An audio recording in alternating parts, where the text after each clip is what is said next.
Привет! Welcome to our Vinitalo Russian Tour, a series that will air each day, this week only. Each episode is dedicated to the events being held at the end of March this year in Moscow and St. Petersburg at Borsa Vini and Vinitaly Russia, Organized by the Rona Fiere and the Italian Trade Agency, powered by the Ministry of Foreign Affairs and International Cooperation. Grab your favorite Italian wine and we will see you in Russia. If you enjoyed listening, please consider donating through ItalianWinePodcast.com. Any amount helps cover equipment, production and publication costs. And remember to subscribe and rate our show wherever you tune in. Пока-пока! First of all, welcome everybody to Italian Wine Podcast. This is actually a special series. We'll be going on from the 15th of March till the 22nd. And it's all about Russian tour, dedicated to the events being held in March this year. Will actually be the first year I haven't been in the longest time, in Moscow and St. Petersburg. And it's called Borsa Vini Vinitaly Russia, organized by, of course, Rona Fiere and Italian Trade Agency. So today, with us, we have the Trade Commissioner. Are you called the Director or Trade Commissioner? Because sometimes you guys are called directors as well, right? Yeah, because actually I'm the Trade Commissioner of the Italian Embassy. So this is the exact wording for the... Okay, so you are the Trade Commissioner of ITA. I'm so used to calling it ICE all my life, since I've started about 10 years ago. ICE is just the acronym in the Italian language, ITA in English. Okay. ICE is Istituto Commercio Estero, ITA is Italian Trade Agency. That's very good. Okay, thank you very much. So my first question to you, Mr. Pensabene, is how long have you been in Russia? And what can you tell us about your work as a trade commissioner in Moscow, especially during the pandemic of last year? So first of all, Stevie, thank you very much indeed. I mean, it's quite a pleasure talking to you today. I've reached Russia more than a year ago. That was in November 2019. I was previously posted in India, and then I started my new job, my new posting in Russia in November 2019. And after a few months... It's strange you didn't pick up the Indian accent, though. The Indian accent. I mean, I actually picked it up. Yeah, you don't have it. If I speak Indian, then you wouldn't understand anything. No, I'm joking. That's great, because usually people who have some hiatus in India, they pick up the accent. It's amazing. That's true. I mean, after 4 years in Delhi, it was absolutely an amazing time I spent in India. It was absolutely fabulous. And my Indian friends, they speak, of course, with their own language, with their own dialect, their own accent, which is absolutely beautiful. I love it. Then, as I was saying, in March 2020, we unfortunately entered this pandemic era, and it was not easy at all. It was difficult for everybody in the world, actually. So we had to change our skills, our techniques, so to say, in promoting the so-called Made in Italy. So now we are almost getting back to normal, which is not complete path actually, but we are trying to go back to normal. And in the past year, we have organized several events, online events, of course, because it was not possible to organize offline events. Of course, we had a fall in the exportations, in the Italian exportations to Russia. Russia still is, and I think will be in the forthcoming years, a crucial market to us. So, in one word, it was a tough time, but I believe we've been able to overcome it. And now I'm happy that things are going to be, I wouldn't say, as they were, because this is not true, actually, of course, but there are so many restrictions, there are so many problems, so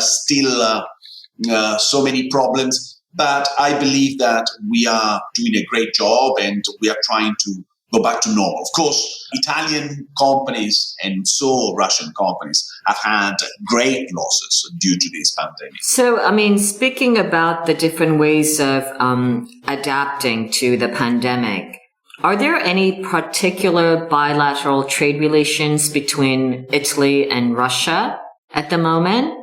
Oh, yes. I mean, without any doubt, Russia is, for us, a fundamental market. We are the fifth the fifth exporter to Russia. In 2020, we actually lost more than 8.7% compared to 2019. And that was due to the crisis, due to the pandemic. But if you compare... Are you speaking specifically about wine? No. Now, I'm No, in general. Of course, I will be touching upon the exportations regarding wine. Generally speaking, we had a loss. We had minus 8.7% in 2020 compared to 2019. Right, all areas. Yes, in all areas. Okay. And what about wine? Wine, we are still the first exporter. Of course, there was a loss. We lost 3% compared to 2019. So we've been the first supplier or exporter in 2019 with an increase of more than 14% compared to 2018, with a market share of 29% and a total volume amounted to more than 300 million euros of sales in 2019. In 2020, we've been the first supplier, still the first exporter, with more than 30% as a market share and almost 300 million euros in sales. So we actually lost 3%, but if you consider the enormous crisis, then I believe that in this field, wine, we've been quite resilient, and I think that we still on track. This is a fundamental market in Russia because the market size is about 4 billion euros. So we're speaking about a huge market when we come to wine. And Italy plays a fundamental role in this market. Again, as I said, although the crisis was striking and still striking very hard, Italy is the first exporter without any kind of doubt. White wines, Prosecco and red wines are, so to say, the jewels of Italian wine in the country. This is a fundamental market to us, also because Russians, I can consider them not just wine lovers, but I would say that they are really wine experts. So that is why Russia is, for wine and also for other sectors, a strategic market, a top market to us. What is the 300 million? What is the, in context? Can you contextualize a little bit in terms of the foreign exchange rate recently between the Russian ruble and euro from 19 and 20 and 21? Where is it heading? So what you're asking me, I mean, if I have to give you some specific details regarding this amount. No. Just that was just for me. But what has happened to the exchange rate between rubles and euro? Sorry, exchange rate. Sorry. Of course, that was and still is, a key point. Actually, rubles has been devaluated, and it reached something like 92 rubles per euro, which was very, very high. Now we are back to 85, 87. So, in other words, we have had a very strong depreciation of rubles, which theoretically helped Russian exportations towards foreign markets. Now, there's a new balance. And of course, I mean, if you also consider this aspect, and I thank you for pointing out this profile, which is very important indeed. And it was not an easy matter for us because with a devaluation of rubles, exportations from European markets, they had more difficulties than in the past. And notwithstanding, the Italian wines have been sold in the market, in the Russian market. And as I said, we only, so to say, lost 3%. So getting back to your question, yes, devaluation of rubles, it's been a big problem, above all regarding the energy, oil and gas. Regarding wine, that has not very much struck the wine market. So, Mr. Pensabene, what are your thoughts with regards to, now we're already in March in 2021. It's the new year. What is your forecast in terms of wine business in Russia for 2021, especially when you compared with 2020? Well, frankly speaking, Stevie, it's too early to say because, first of all, we only have data regarding the first month of the year, which is nothing. It doesn't tell us anything. But anyway, my forecast is that there will be a strong increase for a couple of reasons. First of all, the strong impact of the new channels, such as e-commerce. Italian companies were not very used to plan to settle down a marketing strategy through e-commerce. Now they actually changed mind. And I think e-commerce will very much help the market to increase, and it will help Italian exporters into the market. Well, the second point is that wine is, without any doubt, becoming the first beverage in Russia. I don't believe it's true that vodka is the first alcohol beverage in the country. I believe that wine is becoming, it's like in Italy. I mean, you drink a glass of wine not just when you go to a restaurant, when you have dinner. You appreciate wine during the day when you have the so-called aperitivo, for example. So you have a glass of wine, a white wine, especially in summertime, but not necessarily in summer. And this is the habit that is taking place in Russia. So I believe there will be an increase in terms of trade and in terms of new habits. Okay, great. Thank you very much.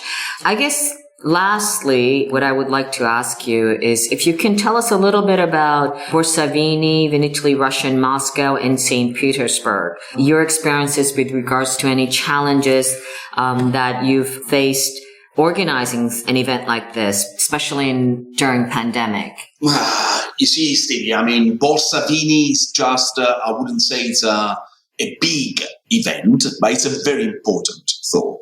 Because we need to go back to physical offline events. Now, if you take into account that in Moscow we'll have 8 Italian companies represented by local distributors, and in St. Petersburg we will have 6 companies, then you understand that it is not a huge event with a large number of Italian producers. Nevertheless, the signal, the message we are giving out is very important. I mean, we are there physically to present new selections of wine, and this is a strong message why we decided to be there with Borsa Vini.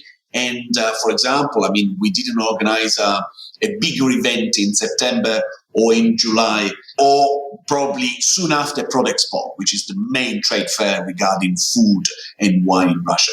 Because Russia is opening, because Russia is struggling in order to go back to normal. Russia, I believe, is ready to relaunch its business. I believe we are ready to face up the new challenges.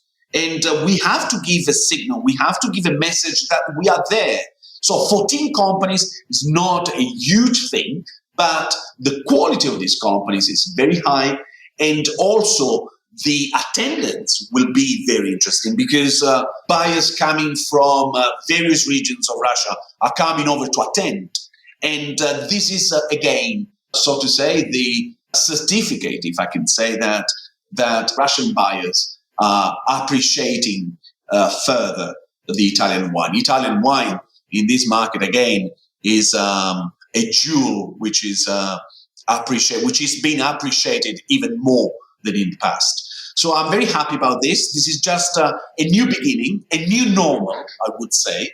But of course, we will insist on promoting, we will keep on promoting wine in different sites, on different occasions. And Prodexpo, for example, as I was saying, the trade fair regarding food in April will be another occasion, and so in the months to come. Well, I look forward to getting the report from the event through my colleague. Actually, my colleague Elena will be traveling to Moscow, so you'll meet her because she has a Russian passport.